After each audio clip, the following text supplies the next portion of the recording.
It's Christmas 2025 and here are our travel highlights for the year. And it's been one hell of a year. Cheers. Cheers.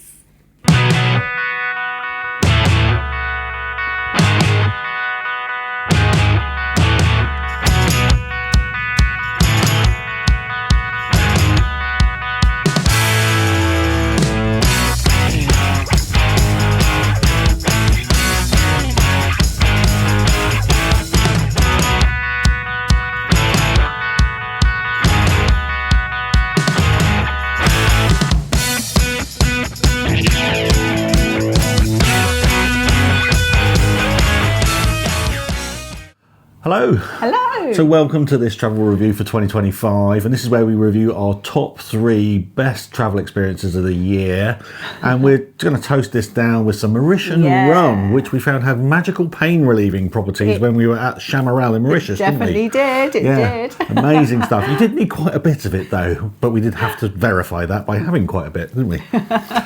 Anyway, moving on. So it's the top 3, and we're going to start with number 3. So what's your third favourite travel experience for the year then? Well, I would say my third would be when we went to feed the reindeers. Oh, yeah, that was good. In Tromso.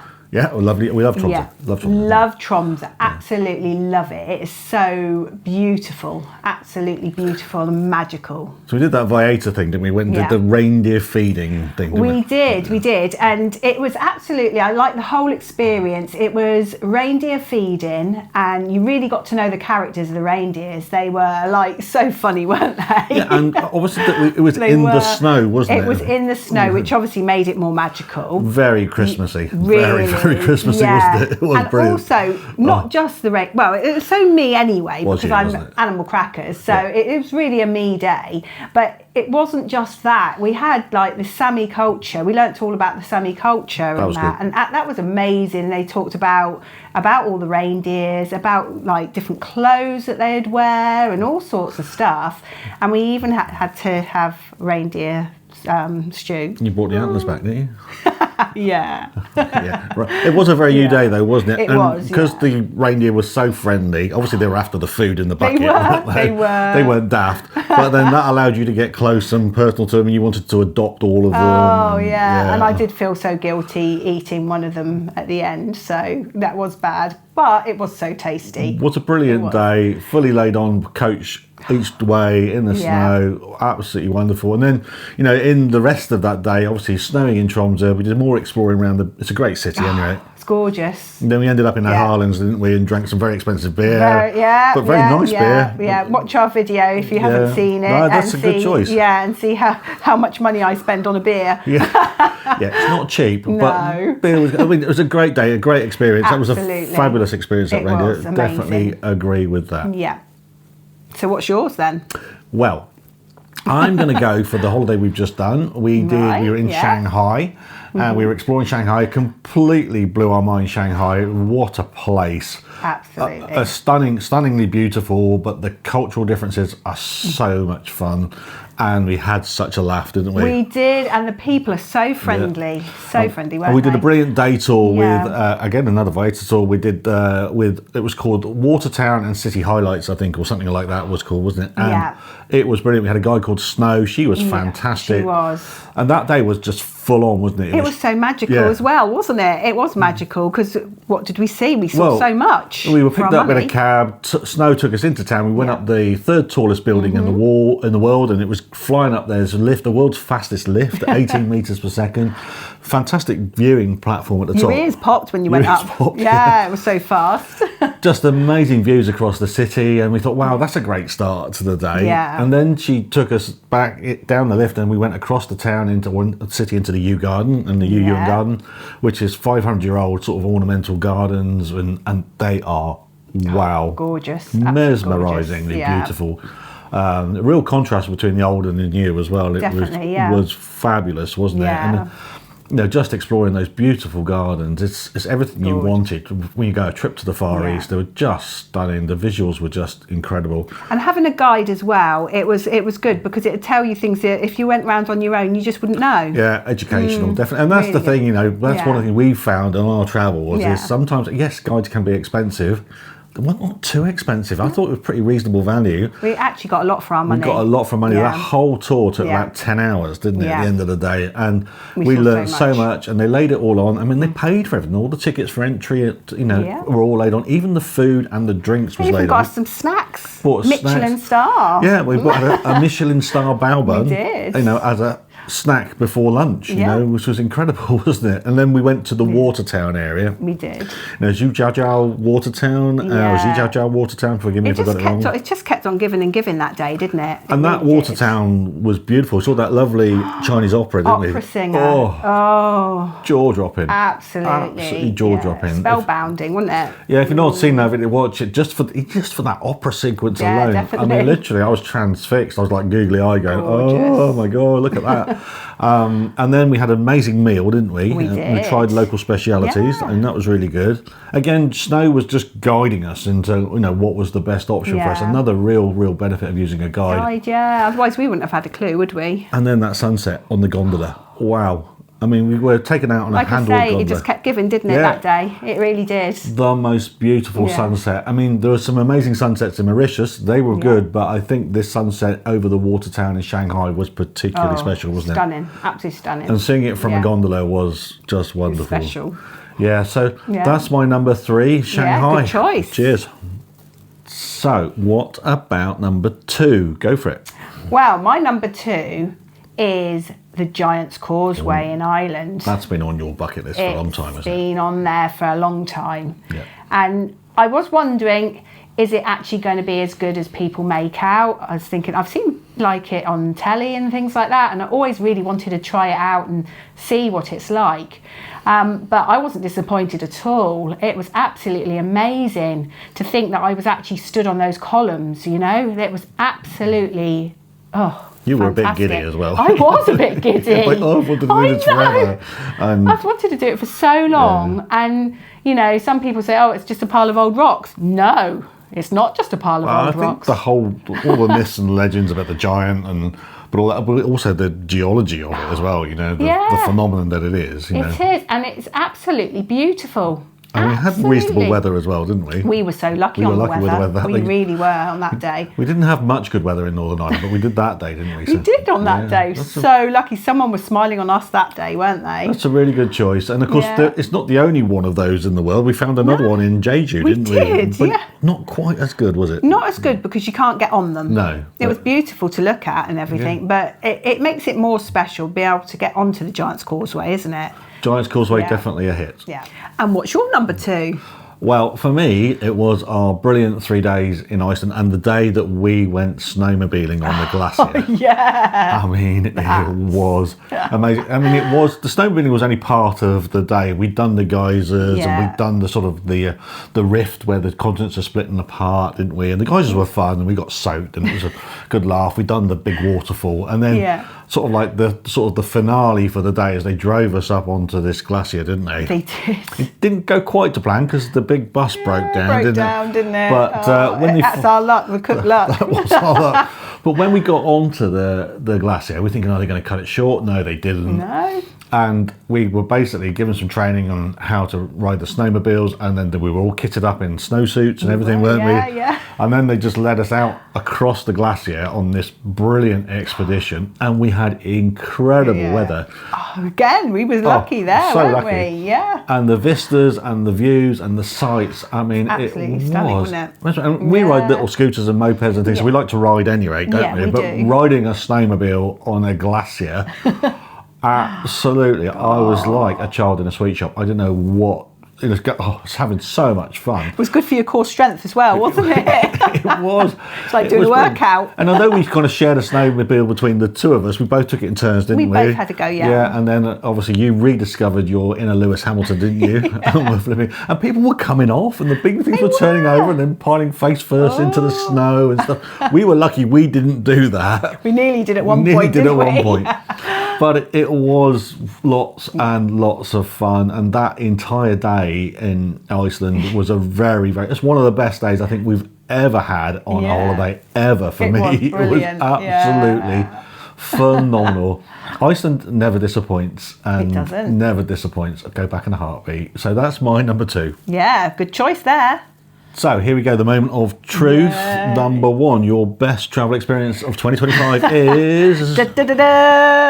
It's the penguins at Bluff Cove. I knew you were going to say that. Yay! On the Falkland Islands. It was amazing, wasn't it? Yeah, it was amazing. You were just in your element, weren't you? That was a just me day, that was. Because I'm animal crackers, as you know, and it was just, we just got in, we sort of were picked up by Len. Len, the bus driver, everybody knows Len. Everyone knows Len. Yeah. And he was really good. He told us the history of the area, didn't he? The Falklands and all that kind of stuff. Yeah. Nice to get it from an islander's perspective, wasn't it? It was, and then we went and we went through the biosecurity because there was bird flu around. Obviously, got to protect your birds against the bird flu. So but then you were able to go and see your penguins. You were in your element, weren't you? And we could get so close, really close. Obviously, we had a little chat about what we can and can't do, which is, was normal in those sort of places. And it was just brilliant. And sometimes the penguins came up to us, didn't they? Yeah, you couldn't approach the penguins, but they could approach you. They did a lot, didn't they? They were just curious, weren't they? Yeah. I absolutely loved it. There was king penguins and Gentoo penguins. And they were just, the Gentoo penguins were like a comedy act, weren't they? Well, they were families and they were family units, weren't they? Yeah. And the interactions in the family and between the families was hilarious, wasn't it? It was, yeah. Such fun. And the king penguins, some of them had chicks on their feet, didn't they? Yeah. And teenagers with the brown fluff and all that.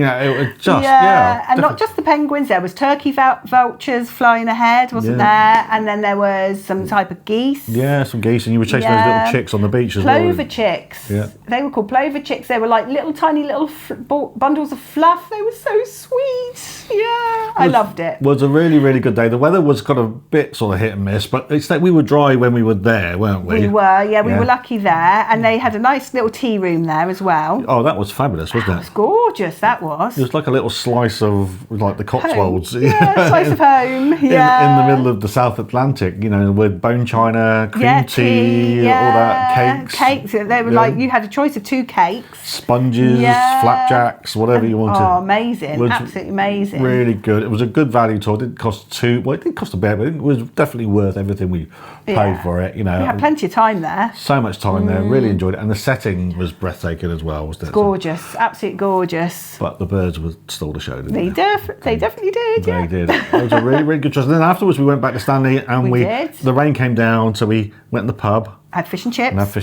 Oh, that was so good. It was good, wasn't it? So good. We really needed fish and chips. Really good. I'm with you on that. Brilliant day, that. Definite travel highlight. Great choice. Yeah, cheers. Definitely cheers. So what's your highlight for the year then? Well, for me, and this won't be any surprise at all, because one of my lifelong travel goals was to do all 7 continents, is to visit them all and just say, hey, I've seen all 7 continents. And 2025 was a year I ticked off the final one, which was Antarctica. Yeah. And we sailed into Antarctica. We didn't do an expedition cruise because we couldn't afford it. No. It's very expensive to do an expedition cruise, but we did one of these sort of sail-in cruises where they take you into Paradise Bay, don't they? In the Antarctic Peninsula. So we sailed across the Drake Passage, and we on those journeys we had both Drake Lake and Drake Shake. Yeah, and we sailed across the Drake Passage, which is an experience in its own right. And then we sailed into Paradise Bay, and then the Antarctic sort of mainland came into view, and we sailed right into the bay, got up really close to the land. We did, and it's so quiet. You don't believe how quiet it is. So peaceful. Oh, it's absolutely. We saw whales. Yeah, we saw penguins. Yeah, there was, the wildlife was. The whale watching was phenomenal, wasn't it? Brilliant. There was one time we unfortunately didn't get it on camera, but I was sat down having a bit of lunch, and you'd gone to the toilet, and this humpback whale went right close to the ship. I was like, oh my God. It was a phenomenal day, and it was snowing, and you were out on deck just watching this all go around, and we went right down deep into the bay. You could get close to the land, but you couldn't go ashore. No. But you could see the wildlife. You could see the land. The icebergs. You could experience it. You could the icebergs. Because we'd learnt all about the different shapes of icebergs, hadn't we? It was educational as well, because we'd had lectures away on the way across, and they were giving sort of a running commentary on what we were seeing and what we were looking at. Really good. Really. And it was a day where you wanted to be out on deck all the time, even though it was cold, and it was cold, and it was you in the snow. We just wrapped up, didn't we? You just wrapped up. They came out with hot chocolate and things to keep us warm part way through, didn't they? And visually, it was absolutely stunning. But as Annette said, the silence, the eeriness of the silence of it, but also the air quality. I mean, I've never smelt fresher air, if that's a weird thing to say, but it was absolutely wonderful, and it was a lifelong travel goal achieved. I'm so glad we did it. You know, we were able to scrape enough money together to say say we've done it, and ticked all 7 off. So I definitely agree with that. That was brilliant. It's something good choice. Yeah, something that I'll keep with me forever. And just that day spent in we were supposed to be there another day and go to Elephant Island, and the whole notion of going to Antarctica was kind of brought home, and how crazy it is when we were supposed to be going to Elephant Island the following day to do the Shackleton thing, because the Ernest Shackleton story was all based around Elephant Island, and I'm a big Ernest Shackleton fan and read all the books and all that stuff. And then we couldn't go because this crazy storm whipped up. And basically the captain said, it's not safe to be here. We've got to go now. Yeah. And and everybody was a bit grumpy about it, but we kind of think, no, get us to safety. He made a good choice. And, our safety comes first. So. Absolutely. And then, as he sort of tried to navigate us around the back of the storm, we did get sort of like caught in the back end of the storm, where the seas were treacherous then, weren't they? They were. Yeah, it was a good shout, but I think it just kind of brought home the nature of where we've been. It's not a given that you can get there. It's a place that you're really privileged to go and see, and I certainly felt privileged. Yeah, definitely. So that for me, number 1. Yeah, definitely. Definitely a good choice. Really good. Yeah. Okay. So that was 2025. Yeah, that wraps that up. I think that has to be one of the most amazing years of travel we've ever done. It's going to be really hard to top that, isn't it? It is going to be hard, Really hard to top. But we have got plans for 26, and they are pretty exciting. See how we are next year, how excited we feel about what we've done. But there's some really exciting stuff in the plans as well. And it really just leaves us to wish you all a really, really happy and joyful Christmas, and to thank you. Yeah, thank you. Really, we really do appreciate all your support that you've given us. We really do. If you've watched our videos, if you've commented, if you've liked, if you've become a subscriber, just a huge, huge thank you. Yeah. Really appreciate it. It means a real lot to us, doesn't it? It does, and it helps us make more content like this, doesn't it? It does. Yeah. And they're great memories for us, but hopefully they're helpful for you as well, because that's why we do it. We like to do it as a help guide, don't we? That's the idea, is to show you not just what we do, but also to help you make your own travel choices, really. And that's the whole point of the whole channel, isn't it? It is, definitely. So have a great 2026. 2025 has been a really fun year for us. Nettie's even started her own channel. We've seen Christmas chickens down here. Yeah. If you're into chicken keeping, Mrs. Chuck's Chucks is the name of the channel. Give it a look. I told you I'm Animal Crackers. She is Animal Crackers. Anyway, it leaves us just to say cheerio and very happy Christmas. Cheers. Cheers. Did you know we had membership options on this channel? It's only £1 and it helps us make more adventures like this and explore more of the amazing things there are in the world. And if you don't want to pay anything, just like and subscribe. That helps us too.